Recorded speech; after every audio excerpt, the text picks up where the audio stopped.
Assistir aí um Visão Popular, que faz tempo que a gente não vê. Vamos ver a história de zumbi. Não é o zumbi do The Walking Dead, é o zumbi dos Palmares, né? Uma das grandes figuras históricas de referência na luta do povo brasileiro. Então, vamos lá? De Visão Popular, ó.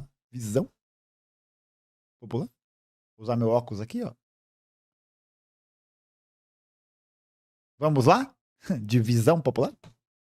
Vamos lá. Hoje é sobre resistência, é sobre luta, é sobre um pouco da vergonha da nossa história muito recente. Hoje um pouco da história do Quilombo dos Palmares e algumas das lendas que viviam neste lugar. Zé do Caixão, zumbi, lampião! Zé do Caixão, zumbi, lampião! Solta a vinheta aí.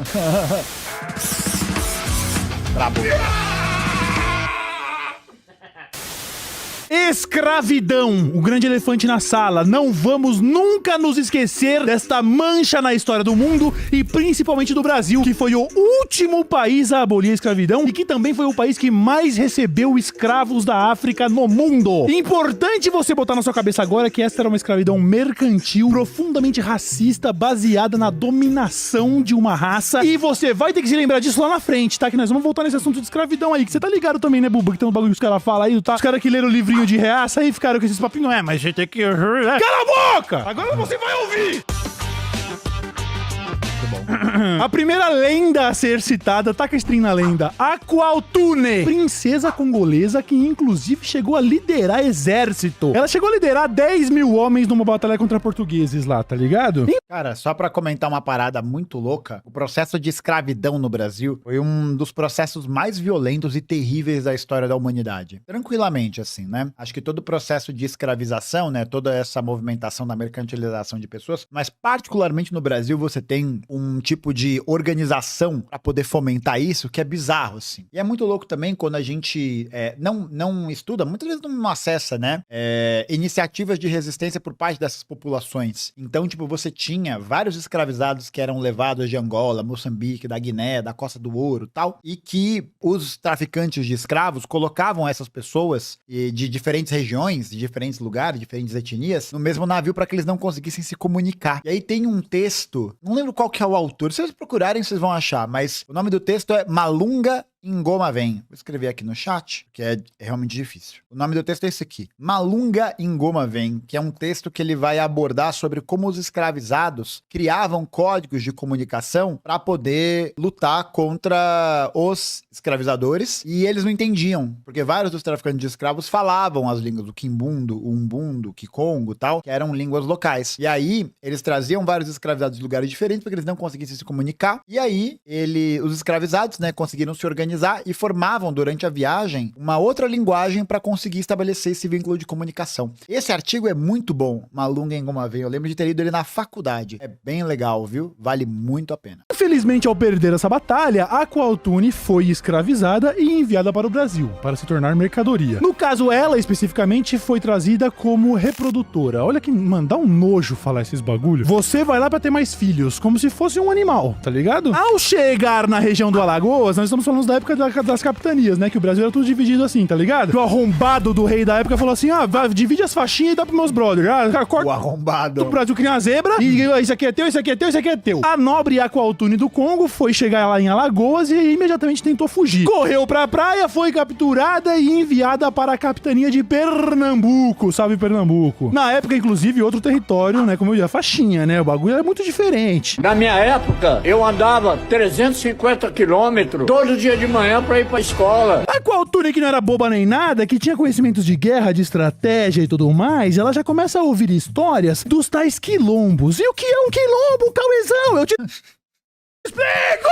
Quilombo é um termo africano que significa esconderijo na mata. Entre os tantos atos de resistência cometidos pelo povo preto da época, que incluíam, inclusive, suicídios, automutilação, abortos intencionais, fugas, o maior símbolo de resistência eram os quilombos. Verdadeiras comunidades no meio da mata, comunidades de subsistência, onde eles plantavam, colhiam, existiam e guerreavam. Porque eram constantemente atacados, né? Você acha que os caras iam fugir e formar uma comunidade e os portugueses iam falar, deixa os caras lá, não. Que vocês são ruins português, né, Tuga? Que informação dramática. É, Tuga! Portanto... Caralho, esse lançamento aí foi realmente uma coisa, né? Ó. É, Tuga! Ó. Agora vai, agora vai, agora... Portanto, a Aqualtune fica sabendo de uma região ali que era chamada do Reino dos Palmares, e Palmares recebe este nome por causa de suas palmeiras. Logo, ela começa a organizar uma fuga. Ela já começa, não, então essas ideias, nós vamos fugir sim. Começa a falar com a galera de perto. Ela que, inclusive, era mantida num isolamento pior, porque sabendo de seu poder de cabeça, político, organizacional, os senhores ali já deixavam ela de canto com os piores caras que ela podia, tá ligado? Mas mesmo assim, ela conseguiu se organizar e agitou uma fuga de onde ela era escravizada, em destino ao Reino dos Palmares. E no caminho ela inclusive foi reunindo gente. Mais de 200 pessoas formaram a primeira banca da Aqualtune e juntos eles formaram o glorioso, o maravilhoso Quilombo dos Palmares. Rapidamente o Quilombo dos Palmares se expandiu pra caralho, já em pouco tempo tinha milhares de pessoas e inclusive na sua história ele chegou a ter 30 mil cabeças, tá? Era um verdadeiro reino de resistência e luta e guerra, porque era... E aqui, só uma informação pra adicionar também, Quilombo dos Palmares era um complexo de quilombos. Então não era tipo uma unidade de quilombo que chamava Palmares e que aí, enfim, né? Tinha 30 mil cabeças ali só numa cidade. Era toda uma região de organizações de escravizados, né? De resistência e tal, que se organizavam socialmente, assim. Mas enfim. Porra! Pô, se o Cauê Moura quer fama em cima da esquerda, caralho, a gente tá muito bem, né? Porque o Cauê Moura é meio que conhecido há um bom tempo, né? Mas enfim. Constantemente atacado, e os caras resistiam, e era porrada. Então toma, ventuga, toma. Filha da puta. Não vale a pena. E, aliás, um quilombo que não era formado apenas por pessoas pretas que escaparam da escravidão. Tinha também indígenas, tinha inclusive gente branca que por algum motivo tava ali à margem da sociedade e acabou sendo acolhido nesses espaços. Inclusive, toda pessoa que era acolhida nesse espaço precisava pagar um serviço militar obrigatório de vigilância dentro de cada uma dessas unidades de quilombo. É justamente não ser encarado como um traidor, né? Um eventual agente duplo, né? E coisas assim. A Aqualtune prosperou neste ambiente, inclusive formou família, virou mãe, inclusive virou avó. Virou avó de um mano aí, tal de Zumbi, já ouviu falar? Não ouviu falar? Ah, então. Se você é racistinha, você devia ter ouvido falar, porque era pra você estar em choque. Demorou, racista? Ó o Zumbi aqui. A Aqualtune liderou o Quilombo dos Palmares e usou muito do seu conhecimento ali, organizacional de guerra, pra poder formar aquela porra lá, entendeu? Ela só deixou de ser líder do Quilombo dos Palmares quando o seu filho assumiu, o glorioso Ganga Zumba. Eu vou abrir um parênteses aqui. É um pouco difícil de falar de datas dos acontecimentos. Eu não saberia dizer. Até porque esses acontecimentos sofreram um apagamento histórico. Não era de interesse das pessoas preservar a história dessas pessoas. Would be no way of knowing. Porque eram pessoas escravizadas. Eram pessoas que eram vistas como produto. Eram pessoas que eram vistas como menos do que gente. Então, Enzo, se você vier falar que, mas ainda não tá certo essa data, não tá certo por causa do teu vô, que era escravagista. Tá bom, fudido? É, bisavô, né? Bisavô. Seu vô não. Quer dizer, não sei, vai que o seu vô é dono de uma empresa têxtil no interior do Mato Grosso do Sul. Pode ser que seja hoje, uma vinícola. Pode ser uma vinícola lá do Rio Grande, não sei. Mas assim, seria o bisavô, né? E é apenas bisavô, tá bom? Você percebeu como o bagulho é recente? E aqui tem uma outra coisa. A história, quem controla a história, controla também a maneira de como a gente vai enxergar o mundo. Então, durante muito tempo, a gente sempre viveu dentro de uma certa dominação, de uma hegemonia sobre o pensamento histórico, que girava em torno, né? Que gira ainda dominantemente, né? Em torno do apagamento sistemático. Eu acho que é importante a gente perceber que a história que a gente aprende na escola, tal, ela nunca é um fato por si só, né? Ela nunca é um elemento de algo que aconteceu magicamente, que tá ali. É sempre muito importante a gente fazer aquele exercício que o Walter Benjamin fala, né, no seu texto das teses sobre o conceito de história, que é escovar a história a contrapelo. O que é essa escovação da história a contrapelo? É você justamente conseguir localizar esses momentos em que existem esses outros processos históricos e que são sistematicamente apagados, tá ligado? Essa parte é bem importante. Matheus Henrique Matos, eu vou te responder muito educadamente, tá? Apesar de você estar fludando o chat com um negócio que, enfim, né? Não sei pra quê. As pessoas atuam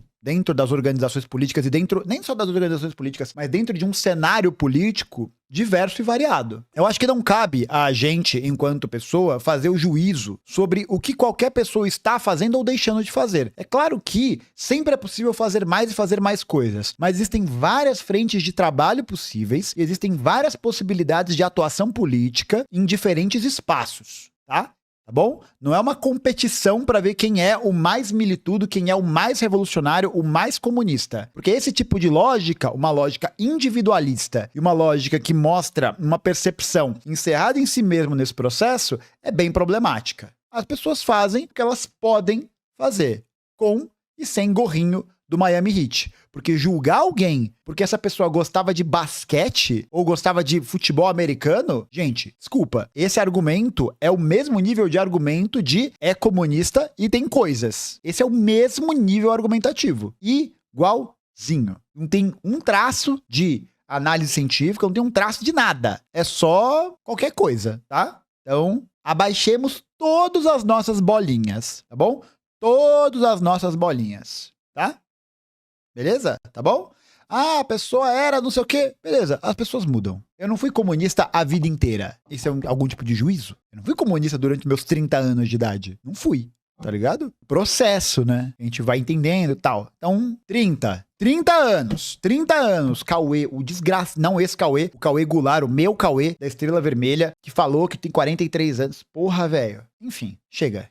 Não quero mais falar disso, porque já vi aí que as pessoas mudam porque tem fama. Não, pô, não. O Cauê é famoso há muito mais tempo do que isso. Muito mais tempo. Mas muito mais tempo. E ele poderia ter tomado a decisão de não aderir à luta. Ele poderia ter tomado a decisão de não fazer isso, de não fazer o Visão Popular, de não conseguir tentar circular esse conhecimento. Ele poderia ter feito isso, poderia ter só lavado as mãos e falado, foda-se, tá, eu curto, mas não tô afim, tá ligado? Então, bem menos, tá? Sandalinha da humildade, tá? Tá bom? Sandalinha da humildade. Miquel, obrigado pelo superchat. A escravidão é muito recente. Minha avó me contou que um avô do meu avô trabalhava caçando escravos para um senhor de terras.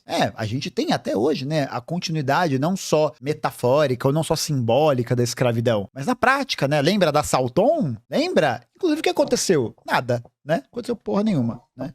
As várias fazendas, a galera que trancafia as pessoas há 40 anos para fazer trabalho doméstico escravizado. É assim, acho que isso evidencia muito bem a maneira de como a história é ela também palco da luta de classes entre os dominadores e os dominados. Os dominadores e as classes subalternas, né? Pausa pro recado, rapidinho, mas não pula não, que o bagulho é importante. Vou fazer um bagulho diferente aqui hoje, Buba. Hoje eu queria pedir pra audiência dar uma moral pra nós. Sou biscoiteira. A gente faz um trabalho legal, você não considera? Você considera, Buba? Considero. Eu considero, a audiência considera. Eu adoro! Ai, eu também! Estão gostando? Aham. É um trabalho que dá trabalho. Comenta aí, pô. Você considera esse trabalho importante? E se você não considerar, pode comentar também, tá? Essa parte é importante. É um trabalho que dá trabalho. É um trampo que é um trampo. Nossa! A gente, o pessoal do Estúdio 42, que faz o Content Academy, tá todo mundo ripando, tem muita gente envolvida. É Legal. pesquisa, é arte, é edição, é uma série de coisas. E eu queria pedir encarecidamente pra você, curte esse vídeo, se inscrever, mas principalmente faz o seguinte, ó, vai abrindo uma aba aí no seu navegador, no seu celular. Só pausar o vídeo não, eu tô aqui falando com você em tempo real, tá abrindo a aba aí já? Vamos lá então. Você vai procurar aí agora aí, ó, Estúdio 42, Estúdio com E. Achou no Instagram? Segue os caras. Vai lá e dá uma moral. Segue, Fala bom aí, demais, da hora, pô. hein? Muito foda Visão Popular. Aí você vai entrar no perfil da Content Academy, que tem os cursos mais da hora do Brasil, Content Academy com Y no final. Vai seguir os caras também, fala assim, ó, do caralho o trampo que vocês estão fazendo com o Cauêzão lá, não sei o que, entendeu? Vai dar essa moral, porque os caras estão trampando de um jeito muito da hora com nós. É uma parceria que a gente quer que dure muito, é uma parceria que tá sendo muito legal pra todo mundo aqui, e você, por favor, vai demonstrar isso aí, tá ligado? Você vai lá no último post dos dois perfis dos caras, tanto do Estúdio 42 quanto do Content Academy, e vai comentar, obrigado pelo Visão Popular, tá ligado? Eu tenho 50 anos e comecei a me politizar a partir do bolsonarismo, ou seja, nunca é tarde pra mudar. Muito bom ler seu depoimento, Cleise. Fico muito feliz de você compartilhar isso com a gente. Isso é muito legal. Tá bom, virei biscoiteiro. Enfia o biscoito dentro do meu... Sim. E vai ficar de olho porque, inclusive, eles disseram que em breve tem novidades. Vem aí. E as novidades dos caras são sempre muito braba, tá bom? Valeu a todo mundo que fez isso agora. Pode ir voltando pro vídeo aqui, tá vendo minha cara de novo? Então, muito obrigado a você que fez, a você que não fez, só lamento. A você que não fez... Vamos seguir pro vídeo, Buba? Demorou então, se liga. A Qualtune deixou de ser a líder do Quilombo dos Palmares quando seu filho, o Ganga Zumbá, assumiu. O Quilombo dos Palmares começou a ficar muito conhecido na região, inclusive causando problemas mercantis para os portugueses. Estava começando a faltar mão de obra, a região era muito fértil em riquezas do solo, então também estava faltando matéria-prima. Os portugueses estavam bolados com a existência do Quilombo dos Palmares. E frequentemente, tanto eles quanto os mercenários que eles contratavam tentavam ir lá para arrumar arrumar com eles e não arrumava nada. Os Inclusive, mercenários que eram contratados, né? Os bandeirantes que eram contratados por grandes fazendeiros. Uma das principais atividades econômicas da colônia nesse período era do aprisionamento e da venda de escravizados em todo o território nacional. Elídio, obrigado pelo superchat. Acho curioso que a adesão de alguns influencers à direita não se tem um apontamento tão arraigado quanto o influencer que adere à esquerda radical. Enfim, a hipocondria. Tá bom? portugueses investiam, fracassavam. Depois eles tentavam com mais gente, cada vez mais. A luta em volta do quilombo era cada vez maior e exigia cada vez mais gente. O quilombo foi se tornando uma história inspiradora para outros quilombos da região que se formavam. Ele era todo cercado, inclusive, de madeiras, grandes paredes de madeira, assim, como se fosse um... Que da hora, uns outros depoimentos. Depois eu volto essa parte, mas é que esse depoimento me pegou. Esses depoimentos estão me pegando um pouquinho. Eu tenho 34, me organizei aos 33 e estou conseguindo tirar a minha mãe do espectro bolsonarista quase olavista para uma esquerda moderada. Com mais tempo dá para conscientizá-la da classe. Total, pô. Tenho 42 e passei a entender de verdade nos últimos 6 anos. Vou voltar aqui um pouquinho pra gente voltar. Fez mais gente. O quilombo foi se tornando uma história inspiradora. Era cada vez fracassavam. Depois eles tentavam com mais gente, cada vez mais. A luta em volta do quilombo era cada vez maior e exigia cada vez mais gente. O quilombo foi se tornando uma história inspiradora para outros quilombos da região que se formavam. Ele era todo cercado, inclusive, de madeiras, grandes paredes de madeira, assim, como se fosse um verdadeiro reino protegido, tá ligado? E Gangazumba liderou diversas dessas lutas, porém, em determinado momento de sua história, ele se envolveu numa fita aí um pouco controversa, Bulbasauro. A coroa portuguesa, sabendo dos prejuízos que estava tendo, tentando destruir o quilombo dos Palmares, chama a Gangazumba pra trocar uma ideia. Gangazumba, tudo bom? A gente já viu que nós estamos, né, vocês estão se fudendo daí, nós estamos se fudendo daqui. Vamos fazer o seguinte, quem está no quilombo dos Palmares a gente não mexe mais, tá bom? Todo mundo que tá livre aí dentro vai ficar livre, mas quem tá fora não pode entrar mais também. Quem é escravo vai continuar escravo e fechou, demorou? Assim o quilombo não cresce mais e a gente também não tenta destruir vocês, entendeu? Gangazumba topou o acordo para desgosto de muitos de seus camaradas dentro do quilombo. A galera do quilombo falou, peraí, Gangazumba, não é assim, a gente quer a libertação, nossa vida é de guerra. Não quero saber, enquanto tiver um preto escravo tá errado, não vamos falar, tá bom pra nós e o resto, não concordamos. E eventualmente Gangazumba acabou tendo que lidar com a consequência de sua decisão. Foi envenenado e morto num contexto misterioso. Até porque os registros históricos são um pouco escassos por causa do seu vô, Enzo. Eu repito, não vem me... Ai, que não foi bem assim. A culpa é de quem? Quando o Caralho. Porra, quando ele fala Enzo, eu pego muito, porra. Pego muito. Mas tem uma outro detalhe, né? Olha só como esse processo do controle da história é importante. O Rui Barbosa, que foi ministro da Fazenda durante o governo da República Velha, ali naquela passagem do século XIX pro século XX, quando o Brasil virou república, mandou queimar todos os documentos relacionados à escravidão que existiam no Brasil, para poder apagar essa parte da história e a gente esquecer sobre isso. Então, vários registros históricos, várias paradas, vários relatos lá foram sistematicamente apagados. Apagados, literalmente, viraram cinzas. E aí dificulta muito o estudo dessas áreas, né? Fazer essas aproximações e tal. Mas acho que mais uma vez, quem encontrou a classe dominante, a ideologia dominante de cada tempo é a ideologia da classe dominante de cada tempo. E história também é ideology. Gangazumba deixou de ser líder do quilombo dos Palmares, quem assumiu foi um jovem líder guerreiro que inclusive já era reconhecido dentro do quilombo como um baita de um lutador, um estrategista, um maluco brabo de guerra mesmo, e nós estamos falando de ninguém menos que Zumbi. Aliás, a gente gosta muito de glamorizar Zumbi, que tá certo, mas daí também não pode esquecer que ao seu lado existia também uma grande guerreira, uma pessoa também com grandes conhecimentos de treta, uma pessoa também com grandes conhecimentos organizacionais, Dandara, a parceira de Zumbi, e ambos lideravam o quilombo dos Palmares. O Zumbi era tão treta nas treta... Pegou o trocadilho? Ele era tão treta que ele começou a virar uma lenda local, tá ligado? Os outros quilombos, as outras pessoas, cidadãos da região, começaram a pensar, mano, esse maluco ele é uma força da natureza, mano. Os portugueses tá em choque de Zumbi. Zumbi é embaçado. Zumbi deve ser deve ter poder sobrenatural, esse mano. Ele chegou a ganhar fama de imortal na região, de um espírito das matas, e os portugueses estavam em choque. E aí, racistinha, fudido. Cadê Zumbi? Ai, meu Deus do céu. Começou a virar lenda, tá ligado? O filhinho do Tuga ia bater na porta assim, ó, na cara. Os caras, não bate na porta do lado de dentro, que senão o Zumbi aparece do lado de fora, e ó. Por isso que eu tava contigo, a Nana Neném, que o Zumbi vem pegar. O Tuga, opa, Nananeném, que o zumbi vem Nossa, pegar. meu Opa, Deus. ora pois.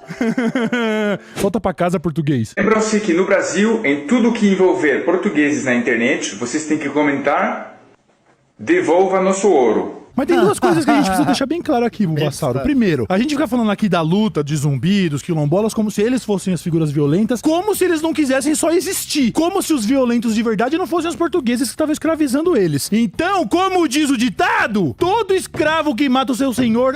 Ó, puta, fechei aqui no momento de drama pra ler o superchat. Desculpa, eu vou ler aqui rapidinho. Fica a dica do quadrinho nacional Angola Janga, de Marcelo de Salete, que conta um pouco sobre a história de zumbi e gangazumba. Angola Janga, do Marcelo de Salete, é bom pra cacete. Tem um outro livro que é o Dicionário da Escravidão, que é um livraço, assim, tem vários artigos sobre vários processos que envolvem a escravidão da Companhia das Letras, também um livro muito bom, pra quem se interessa pelo tema.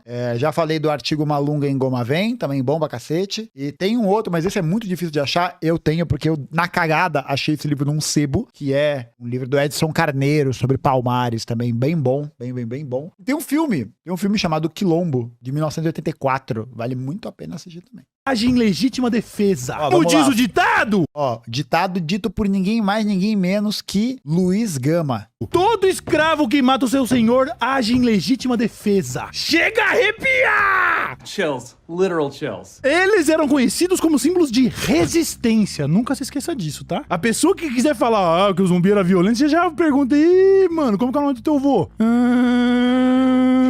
nome do seu vô. Segunda coisa, nós destacamos muito o Quilombo dos Palmares pelo que ele representava e pelo tamanho que tinha, mas a realidade é que existiam quilombos espalhados pelo território nacional inteiro. Sim, Bota aí a imagem aqui, sim. olha o tanto de quilombo que tinha no Brasil, Sim, tá? Pra sim. quem entenda, o Quilombo dos Palmares não era uma raridade não, tá? E por mais que isso possa te inspirar e falar, nossa, quanta gente resistindo, né, no Brasil inteiro, significa o quê? Que tinha muita escravidão no Brasil inteiro, certo? Então, infelizmente, existiam muitos quilombos. E muito louco, né? Porque a gente aprende na escola só sobre Palmares. A gente só aprende sobre o Quilombo dos Palmares. A gente não aprende sobre outras organizações, ou muito por cima, né? Justamente porque é um esforço de apagamento histórico. Porque eles se faziam necessários dentro desse cenário. Ah, verdade, ó. Tem um outro programa que é muito bom. Olha que legal. Francisco, eu não conhecia esse. É o Calunguinha. Inclusive porque Calunga é um termo, eu não lembro de qual língua africana que é, essa aqui, Kimbundo, Umbundo, Kikongo, não lembro. Mas ele significa companheiro, não é? Alguma coisa assim, companheiro de travessia, uma parada assim. E tem um outro também, o História Preta. Porra, um podcast animal, velho. O História Preta é bom pra caralho. É muito bom. Eu conheci o autor, o Thiago André, um beijo, Thiago, lá no Rio de Janeiro, quando eu fui tomar uma cervejinha com o Vitor e com o Nicolas também. A gente foi lá beber uma cervejinha no Rio de Janeiro. História Preta, bom pra caralho também. Nossa, esse episódio aqui tá com recomendação, hein? Não, mas é alguma... Ó, eu vou até procurar aqui. Qual é o significado de Calunga? Calunga, na língua banto, significa lugar sagrado de proteção. É isso que significa. Caralho, será que a papelaria... Não é possível que a papelaria tenha pensado nisso. Agressivo, nojento. Existiam Vamos muitos quilombos porque eles se faziam necessários dentro desse cenário agressivo, nojento e vergonhoso. Os ataques portugueses continuavam escalando, eles continuavam gastando dinheiro e recursos para destruir o Quilombo dos Palmares, até que eles chegam nessa figura aqui, ó, nefasto, Domingos Jorge Velho. Jorge, né? Eu traí. Ele tinha um outro nome, acho que era Anhanguera. Anhanguera era como ele era conhecido, porque Anhanguera, na língua indígena local, era demônio do fogo, alguma coisa assim. Ele, com muito recurso e muitos homens, consegue finalmente destruir o Quilombo dos Palmares. Contratado pela coroa portuguesa, que não teve os dons de resolver, né, tá ligado? Sozinho você não aguenta. Você disse que era bom, né? Arrombado. Teve que contratar um mercenariozinho aí, bostinha, cuzão. Ele conseguiu destruir o Quilombo dos Palmares. Zumbi e Dandara conseguiram fugir. Porém, cada um pro seu canto. Dandara, não conseguindo lidar com a ideia de se tornar uma pessoa escravizada, acabou tirando a própria vida, pulando de um penhasco. É o que a história conta. Zumbi ainda continuou foragido por muito tempo, apavorando as pessoas, né? O zumbi tá por aí. O quê? Zumbi tá vindo. Seu paradeiro acabou sendo revelado por um camarada que foi torturado até que entregou a informação, e Zumbi foi finalmente capturado e morto. Mas mais do que isso, ele foi decapitado e sua cabeça foi exposta em praça pública, e agora eu vou abrir aspas pro bosta do governador de Pernambuco que disse: determinei que pusessem sua cabeça em um poste no lugar mais público desta praça para satisfazer os ofendidos e justamente queixosos e atemorizar os negros que supersticiosamente julgavam Zumbi um imortal, para que entendessem que esta empresa acabava de todo com os Palmares.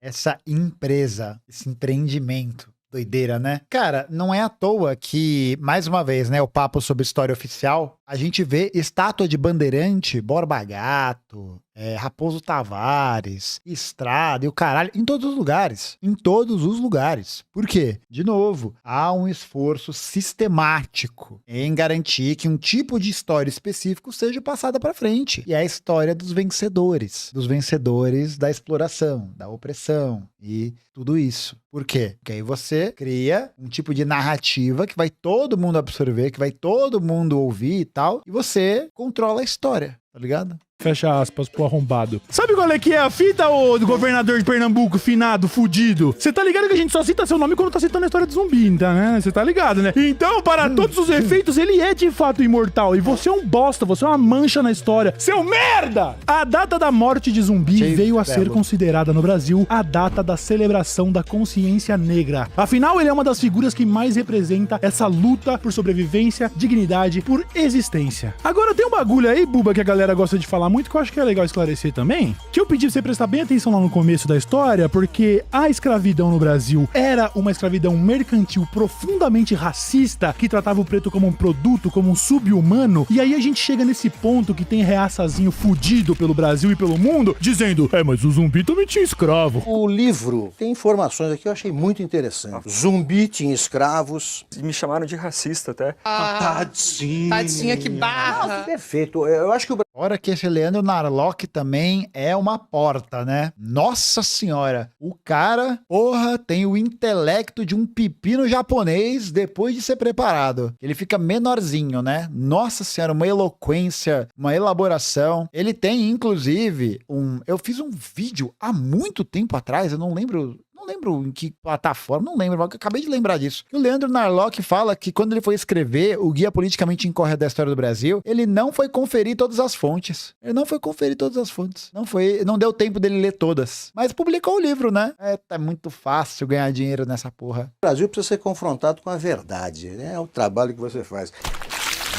Como se isso fosse de alguma maneira diminuir a mazela da escravidão praticada pelo homem branco. E o fato é que sim, ao chegar num quilombo, um escravo fugido passava por um regime de servidão pra provar que tinha espaço nesse lugar. Afinal, ele tava fugindo de trabalho forçado, mas não era pra ir pra uma colônia de férias. Ele tinha que contribuir com aquela comunidade, e sendo uma comunidade organizada no esquema de reinado, esses caras chegavam sim como servos para provar o seu valor. Tinham que trabalhar, tinham que estar prontos pra batalha sim, mas em nada se compara com a escravidão mercantil e racista praticada pelos europeus que aqui chegaram. Deixa claro pro próximo reaça imbecil que for comentar isso no bar, que o sistema de servidão de quem chegava nos quilombos não era racial, não era mercantil e era muito diferente do que era praticado pelo seu bisavô, tá bom, Enzo? Você não sabe a merda que vai dar se você der o nome do seu filho de Enzo. E outra coisa que é bom deixar claríssimo, pra você nunca mais esquecer, bota na tua cabeça. A gente fala da escravidão como se ela fosse a história lá do 1500, como se a gente estivesse falando de história antiga. A escravidão acabou em 1888, isso dá apenas 136 anos. Eu tô te falando que tem gente viva hoje que 2 gerações atrás tinha um avô trabalhando forçadamente dentro de uma fazenda de café ou coisa do tipo, tá bom? Lembra disso também quando você for pensar na questão social de hoje, quando alguém me falar, mas você tem que entender que... Diga não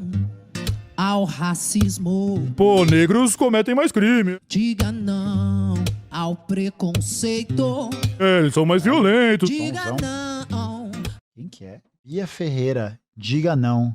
Do programa Bem-vindos, RTP África. Da hora, mano. Achei da hora o som. Ao genocídio do meu povo preto. Lembra todo o contexto? Lembra dessa dívida que a gente tem com essas pessoas? Lembra que é de ontem isso. O Brasil vamos ver foi aqui. O último país. Vamos ver aqui. O que é dívida histórica? O nome dessa persistência de elementos problemáticos que acentuam desigualdades, deixando de lado a justiça contra momentos de abuso do nosso passado, é dívida histórica. Eu tô lendo aqui um cardzinho que o Cauê colocou, né? Inclusive comenta aqui embaixo se essa leitura te ajudou a acompanhar melhor o vídeo. Esse termo faz referência à necessidade de políticas afirmativas em favor de populações subalternizadas, com o objetivo de resgatar injustiças passadas e dissolvê-las.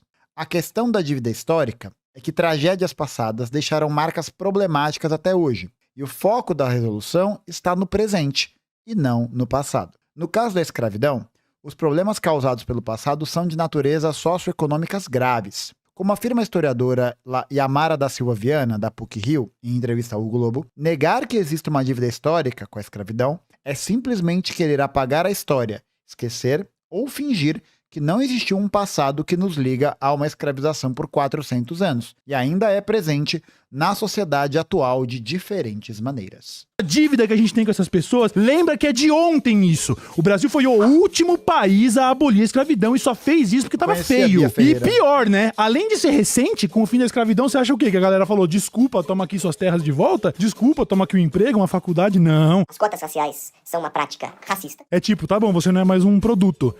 Cara, você já conseguiu imaginar? Será que o Paulo Cogo já conseguiu esquentar a sopa dele? Ele conseguiu usar um micro-ondas sem se cortar? Será que ele já conseguiu? Fico me perguntando isso. Vira agora, vai morar na periferia, vai se virar, vai continuar sofrendo racismo, vai continuar sofrendo opressão, vai se fuder na nossa mão, pra depois chegar um fudido aí e vir falar, mas você tem que entender que...